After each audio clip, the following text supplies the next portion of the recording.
Cigarette માંગવા જેવી નજીવી બાબતે ઝઘડો, ચપ્પુના ઘાથી યુવક જાવેદની કરાઈ હત્યા। અમદાવાદ શહેરના સરખેજ પોલીસ થાણા વિસ્તાર હેઠળના ફતેવાડીમાં રોનક પાન પાર્લર 4 રસ્તા પાસે રવિવાર 7મી ડિસેમ્બરની રાત્રે સિગારેટ માંગવા જેવી નજીવી બાબતે થયેલા ઝઘડામાં એક યુવકની હત્યા થતાં ચકચાર મચી જવા પામી છે। મૃતક યુવક જાવેદ અને આરોપી શાહરૂખ ઉર્ફે લીકેજ વચ્ચેની માથાકૂટ ઉગ્ર બનતા શાહરૂખે આવેશમાં આવીને જાવેદને સાથળના ભાગે ચપ્પુનો ઘા મારી દીધો હતો। ગંભીર ઇજાને કારણે વધુ પડતું રક્ત વહી જતા જાવેદને તાત્કાલિક હોસ્પિટલમાં ખસેડવામાં આવ્યો હતો, જ્યાં તબીબોએ તેને મૃત જાહેર કર્યો હતો।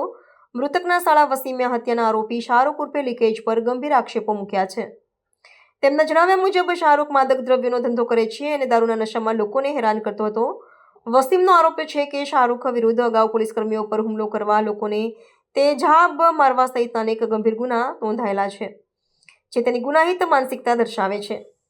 પીડિત પરિવારે રાજ્ય સરકાર અને પોલીસ તંત્ર સમક્ષ ન્યાય માટે સખત માંગણી કરી છે। તેમની માંગ છે કે આવા માદક દ્રવ્યોના માફિયા અને ગંભીર ગુના કરનાર આરોપીઓને કડકમાં કડક સજા થવી જોઈએ।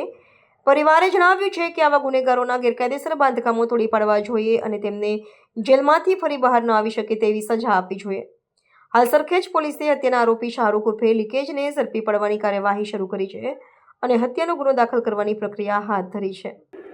અમદાવાદ શહેરના સરખેજ પોલીસ સ્ટેશન વિસ્તારના ફતેવાડી વિસ્તારમાં રોનક પાન પાર્લર 4 રસ્તાની સામેની બાજુએ મરણ જનાર જાહિદભાઈ અને આરોપી શાહરૂખની વચ્ચે આજે આશરે 9 વાગ્યાની અરસામાં કોઈક કારણોસર માથાકૂટ થયેલી।